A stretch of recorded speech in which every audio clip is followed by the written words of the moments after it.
સંગે ખૂબ આનંદ કરીએ, બહુ ખર્ચ્યા, અમે આખો હિસાબ રાખીએ, આટલા ખર્ચી નાખ્યા, પણ તમે કેવલ પૈસા નથી ખર્ચ્યા આનંદ કરવા માટે, સાથે સાથે તમે તમારા પુણ્યો ખર્ચ્યા હોય છે. અને પુણ્યો ન હોત તો છતે પૈસે સુખી નો અનુભવ ન કરી શકે, સુખનો અનુભવ ન થાય જો પુણ્ય ઓછા હોય. એટલે એક વસ્તુ સમજી લેજો, કેવલ સાધનથી સુખ આવતું નથી, સાધનો એની જગ્યાએ જ રહી જાય. ઘણી વાર આપણે જોઈએ બધું જ બધા ઘણા પાસે હોય, સારું ઘર હોય, ખૂબ પૈસા હોય, સ્વજનો હોય, બધા, પણ એને જીવનમાં ક્યારે સુખ જ ના મળે. ત્યારે માનવું એ કે મને મારા પુણ્ય ઓછા મળે છે. અને ઘણા લોકોને એમ જોઈએ ઓછા સાધનોમાં પણ ખૂબ આનંદમાં રહી શકતા હોય. ગાડી કોઈએ ખરીદી હોય ને વાપરતો આ હોય, ઘર કોઈએ લીધું હોય ને રહેતો આ હોય, ત્યારે આપણને એમ લાગે કે આના પુણ્યો વધારે છે, ઓછા સાધને પણ સુખી રહી શકે છે. એટલે વ્યક્તિઓનો વાંક ગોતવા કરતા પોતાની તરફ દ્રષ્ટિ કરી મારા પુણ્યો કેમ ઓછા પડે છે એનું ચિંતન કરો. અને જ્યારે આ દ્રષ્ટિકોણથી જીવવા લાગશો ને તો પુણ્યમાં સહજ પ્રીતિ થશે, સહજ ગતિ પુણ્યો તરફ થશે. એટલે તીર્થનું એક પ્રસિદ્ધ સુફળ જેને કહીએ, જેનું આકર્ષણ લોકોને રહ્યું છે, એ છે પુણ્ય. ત્રીજું ફળ, ઘણીવાર ઘણી યાત્રાઓ, તીર્થ યાત્રાઓ શાસ્ત્રોમાં પણ જોવામાં આવે છે, મનોકામનાની પૂર્તિ માટે કરવામાં આવતી હોય છે. એટલે તીર્થ યાત્રાથી જીવની સર્વ મનોકામનાઓ પૂર્ણ થાય છે. ઘણીવાર લોકો કોઈને કોઈ કામના લઈને જાય, ઘણીવારની નાથ દ્વારા લોકો પૂનમ ભરવા જતા હોય, યા ઘણીવાર લોકો દર મહિને ગિરિરાજજીની પરિક્રમા કરવા જતા હોય. કાંઈક ને કાંઈક મનમાં કોઈ કામના હોય છે કે આ કરું તો મારી આ મનોકામના પૂર્ણ થાય. અને સકામ ભક્તિ કોઈ અપરાધ નથી. એક ખોટી માન્યતા આપણા બધા મનમાં એવી બેસી ગઈ કે બસ કંઈ બી ભગવાન પાસે ઈચ્છવું એ દોષ છે. દોષ ન કહેવાય, પણ ભક્તિની ઉત્તમતા નથી, શ્રેષ્ઠ ભક્તિ નથી. બાકી ભગવાને પણ ભક્ત કયા છે, આર્તો જિજ્ઞાસુ અર્થાર્થી જ્ઞાની ચ ભરતર્ષભ. ગીતાજીમાં 4 પ્રકારના ભક્તો કહે, એમાં અર્થાર્થી પણ ભક્ત છે. ભગવાન પાસે કઈ માંગવું એ અપરાધ નથી, પણ ભક્ત તરીકેનો અવિવેક છે. જીવ તરીકે ઠીક છે, આ જીવ છે ને એને સુખની આકાંક્ષા રહે જ છે, અને જ્યાં સમર્થતા દેખાય ત્યાં એને કોઈ ને કોઈ અપેક્ષાઓ થઈ જાય. અને જ્યારે જીવ સર્વ સમર્થ પ્રભુને જાણે ત્યારે જીવને એમ થાય કે ભગવાન સિવાય આ કોઈ નહીં કરી શકે. અને એટલા માટે ભગવાન પ્રત્યે એનો સકામ ભાવ જાગે. બહુ સહજ છે, સ્વાભાવિક છે, જ્યાં સુધી ભક્તિની ઉત્તમતા સિદ્ધ નથી થઈ. અને એટલે હું તો હંમેશા કહું, અન્યાશ્રય કરતા સકામ ભક્તિ સારી. બ્રહ્મ સંબંધ લઈ પ્રભુને શરણાગત થયા પછી ગમે ત્યાં હાથ ફેલાવવા કરતા ઠાકોરજી પાસે માંગી લેવું સારું. કારણ કે રાજાની રાણી થયા પછી બીજા પાસે લેવા જઈએ ને તો રાજાનું અપમાન કહેવાય. પછી તો પ્રભુ પાસે જ માંગી લો. જો માંગ્યા વગર રહી શકાતું નથી તો પ્રભુ પાસે માંગી લેવું સારું છે. તો મનોકામનાની પૂર્તિ એટલે જ્યારે પણ કોઈ પણ યાત્રા તમે કરો છો ત્યારે તીર્થો કલ્પવૃક્ષ જેવા છે, અને કલ્પવૃક્ષ પાસે જઈને માંગવાનું ન હોય, ત્યાં નીચે બેસો અને વિચાર કરો ને કામના પૂર્તિ થઈ જાય. અને એવા ઘણા પ્રસંગો આપણે જોયા છે, કોઈ ને કોઈ કામના સાથે આવેલા આ જીવોની કામના પૂર્તિ તીર્થો દ્વારા, વ્રજ દ્વારા થઈ છે. ચોથું ફળ, જેને એક ભક્ત તરીકેનો ફળ કહી શકાય, કે વ્રજયાત્રા કરવાથી ભગવત પ્રીતિ જાગૃત થાય છે અને ભગવત કૃપાની પ્રાપ્તિ થાય છે. મારી અંદર ભક્તિની પ્રાપ્તિ થાય એટલે મારે વ્રજયાત્રા કરવી છે. અને વ્રજયાત્રા કરો તો ભૂતકાળમાં અવશેષો જોવા માટે ન કરતા. આપણે તો ગોકુલનાથજીના વચનામૃતમાં આવે છે, ત્યારે વૈષ્ણવે કહ્યું કે ભાઈ યાત્રા કરવે જા રહો, વ્રજયાત્રા કરવે જા રહો. ત્યારે ગોકુલનાથજી એટલું કહ્યું હતું કે જો હે વાકુ ખોકે મત આયો, કછું પાકે આયો.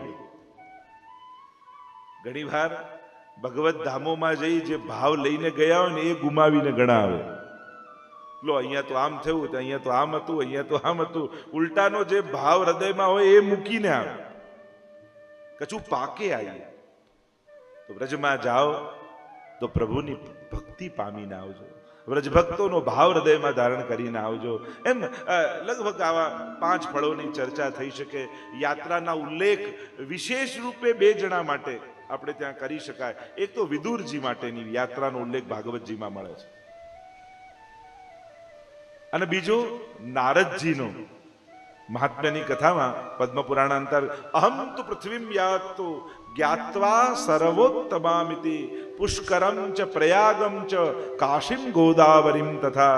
મહાત્મ્યની ભાગવતજીની કથામાં જ સૌથી પહેલા યાત્રાનો ઉલ્લેખ આવ્યો, અને નારદજી પૃથ્વી ઉપર તીર્થોની યાત્રા કરવા માટે આવ્યા, અને ત્યાં જે જોયું મન ખિન્ન થયું એની ચર્ચા આવી.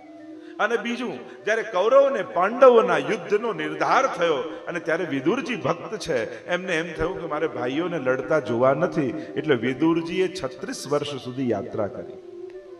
આ વિશેષ 2 ઉલ્લેખ, અને બીજા ઘણા ઉલ્લેખ એમ તો ચર્ચા કરી શકાય. કારણ શરદકુમારો પણ બદ્રી વિશાલ પાસે ભેગા થયા, સત્સંગાર્થ સમાયાતા દદ્રશુસ્તત્ર નારદમ, ત્યાં પણ છે. એટલે આપણા શાસ્ત્રોમાં યાત્રાનો ઉલ્લેખ બહુ વિશેષ રૂપે છે. એવી ઘણી બધી ચર્ચા આપણે કરી શકીએ એમ છે.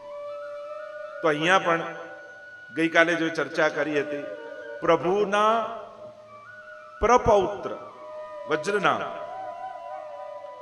જ્યારે દ્વારિકા ડૂબી ગયું, વજ્રનામ મથુરાના રાજા થયા છે, અને મથુરાની જે દશા જોઈ આખા બ્રજમંડલની, કારણ કે આ વ્રજને શાસ્ત્રોમાં અલગ અલગ નામથી, ઘણી જગ્યાએ વૃંદાવન તરીકે ને કહ્યું, ઘણી જગ્યાએ મથુરા મંડળ નામથી ઉલ્લેખ છે. આ જ વ્રજમંડળનો જુદા જુદા નામથી ઉલ્લેખ પણ પુરાણોમાં છે. ઘણી જગ્યાએ મથુરા મંડળ એટલે મથુરા મંડળ આખું વ્રજમંડળ આવી ગયું. ઘણી જગ્યાએ વૃંદાવન નામથી ઉલ્લેખ એટલે વૃંદાવન કે તો આખું વ્રજમાનું. ઘણી જગ્યાએ ગોકુલ નામથી, એવા જુદા જુદા નામથી સમગ્ર વ્રજમંડળનો ઉલ્લેખ છે. એની પણ અનેક રૂપે ચર્ચાઓ કરી છે.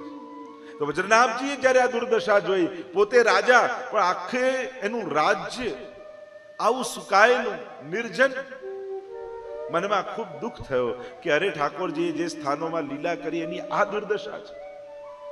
અને ત્યારે સાંડિલ્ય મુનિ મળ્યા અને કહ્યું કે મહારાજ, તમે તો આ ભૌતિક સ્વરૂપને જોઈ રહ્યા છો બ્રજના, પણ આ ભૂમિ સાધારણ ભૂમિ નથી.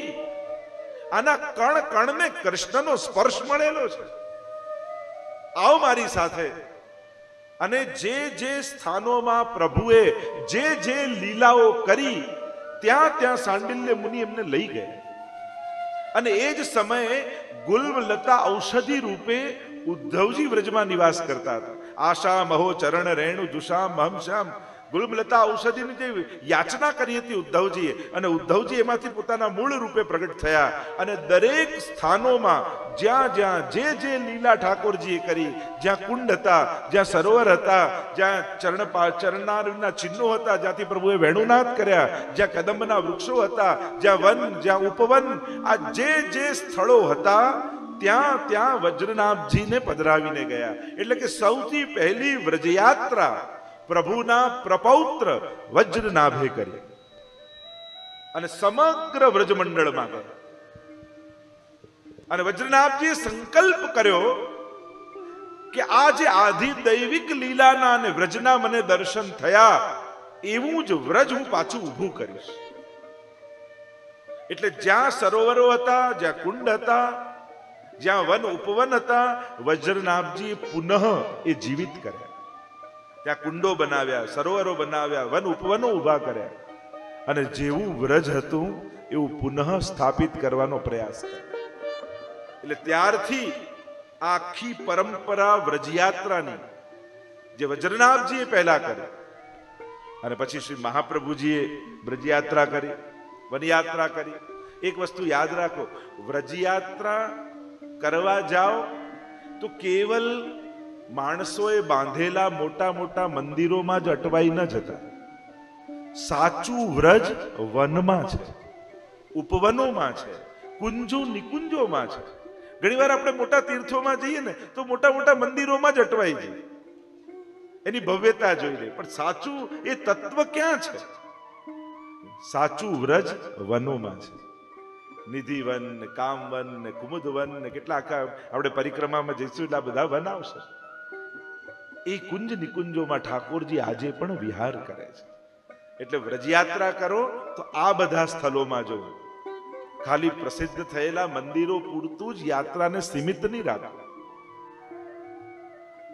અને વજ્રનાથજી શ્રી મહાપ્રભુજીએ ગુસાઈજી યાત્રા કરી અને એ રીતે વલ્લભ પરંપરામાં આખી વ્રજયાત્રાનો ઉલ્લેખ આવ્યો. 84-252 પણ અનેક ઉલ્લેખો આવે છે કે વૈષ્ણવે આજ્ઞા લઈને વ્રજયાત્રા કરી, અને ઘણા ઘણા સુંદર પ્રસંગો પણ એને અંતર્ગત આવે છે.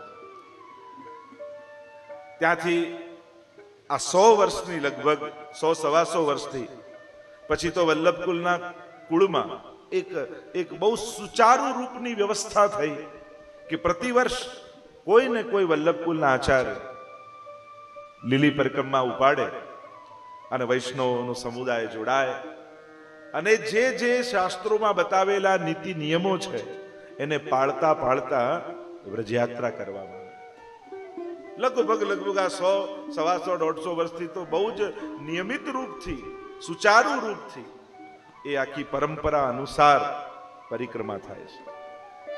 તો આખો આ પરિક્રમાનો ઇતિહાસ છે વ્રજયાત્રાનો, જે આજે પણ ચાલી રહ્યો છે. અને કેવલ આ વર્ષે નહીં, આવતા વર્ષની પણ ઘોષણા થઈ ગઈ છે, એના પછીના વર્ષની પણ ઘોષણા થઈ ગઈ. તો આખું એક સુંદર પરંપરા વલ્લભકુલે આજ સુધી સાચવી રાખી છે. એવું આ વ્રજ ગઈકાલે